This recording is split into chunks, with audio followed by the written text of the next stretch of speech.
आज आपण जगातील सर्वात शक्तिशाली मानल्या जाणाऱ्या व्यक्तीबद्दल बोलणार आहोत. काही लोकांचे असेही मान्य आहे की ही व्यक्ती गुप्तपणे जगातील सर्वात श्रीमंत व्यक्ती आहे. त्यांच्या संपत्तीचे आकडे थक्क करणारे आहेत. तो व्यक्ती म्हणजे रशियाचे राष्ट्राध्यक्ष व्लादिमीर पुतिन. असे म्हटले जाते की त्यांच्याकडे 43 विमाने, 7,000हून अधिक गाड्या आणि सोन्याचे टॉयलेट्स आहेत. एवढी अफाट संपत्ती असली तरी त्यांचे बालपण मात्र खूप असाधारण होते.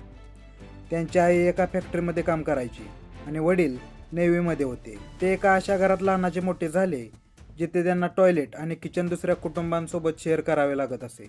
पुढे जाऊन त्यांनी देशाच्या गुप्तहेर संस्थेत म्हणजेच KGB मध्ये काम केले आणि सोव्हिएत युनियनसाठी अनेक मोठे ऑपरेशन्स पार पाडले.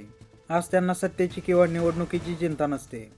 याचे कारण असे म्हटले जाते की जो कोणी त्यांच्यावर टीका करतो किंवा विरोधात जातो तो आपोआप नाहीसा होतो किंवा संपवला जातो.